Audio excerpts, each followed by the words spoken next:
75 কেন হয়েছিল স্যার?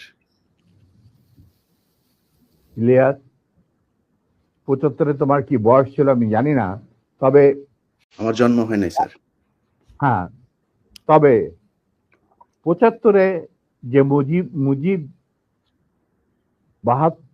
70-এর ইলেকশনের সময় 72-এর আগে, মানে 71-এর মুক্তি সংগ্রাম শুরু হওয়ার আগে ছিল, তার চরিত্র ছিল এক ভিন্ন প্রকৃতি। তিনি বাঙালি জাতীয়তাবাদের সংগ্রামে যথেষ্ট অবদান রেখেছেন, কিন্তু স্বাধীনতা যখন পাকিস্তান আর্মি 25-26 রাতে মানে বাঙালিদের উপর, নিরীহ বাঙালিদের উপর শেখ সন্ত্রাস বা অ্যাট্রোসিটি বলো, জেনোসাইড বলো চালালো,